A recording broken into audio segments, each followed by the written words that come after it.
ಬಿಸಿ ಬಿಸಿ ಉಪ್ಪಿಟ್ಟು ಮಾಡಾಕತ್ತೀನಿ ನೋಡಿ ನಾವು. ಬಿಸಿ ಬಿಸಿ ಉಪ್ಪಿಟ್ಟು. ಯಾರು ಕೋಲ್ಡ್ ಉಪ್ಪಿಟ್ಟು ಮಾಡಿದ್ರೆ ನಾವು ಬಿಸಿ ಉಪ್ಪಿಟ್ಟು ಮಾಡ್ತೀವಿ. ಹೌದಿಲ್ರಿ? ಬಿಸಿನ ಉಪ್ಪಿಟ್ಟು ಮಾಡೋದು. ಇಲ್ಲ, ಎಲ್ಲರೂ ಕೋಲ್ಡ್ ಉಪ್ಪಿಟ್ಟು ಮಾಡ್ತಾರಂತ ಅಂದ್ಕೊಂಡಿದ್ದು ನೋಡ್ರಿ ನಾನು. ಈಗ ಖುಷಿ ಬಂದು ಹೇಳ್ಕೊಟ್ರೆ ಆಂಟಿ ಎಲ್ಲರದು ಬಿಸಿ ಉಪ್ಪಿಟ್ಟು ಇರುತ್ತೆ ಅಂತೇಳಿ. ಹೌದು.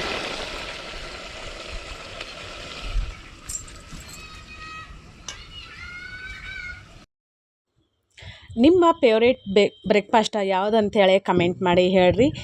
ಇದರದ ಪೂರ್ತಿ ವಿಡಿಯೋ ನನ್ನ ಯೂಟ್ಯೂಬ್ ಚಾನಲಲ್ಲಿ ಹಾಕೀನಿ. ಸಖತ್ತಂದ್ರೆ ಸಖತ್ತಾಗೈತಿ. ಎಲ್ಲರಿಗೂ ಭಾಳ ಅಂದ್ರೆ ಭಾಳ ಇಷ್ಟ ಆಕೈತಿ. ಒಂದು ಸಲ ನೀವು ಆ ವಿಡಿಯೋನ ನೋಡಿರಿ. ನಾವು ಗೆಸ್ಟ್ನ ಕರ್ಕೊಂಡು ಎಲ್ಲೆಲ್ಲ ಹೋಗಿದ್ವಿ ಎಲ್ಲಿಲ್ಲ ಅಂಥೇಳಿ ನಾನು ಪೂರ್ತಿ ವಿಡಿಯೋ ಯೂಟ್ಯೂಬ್ ಚಾನಲಲ್ಲಿ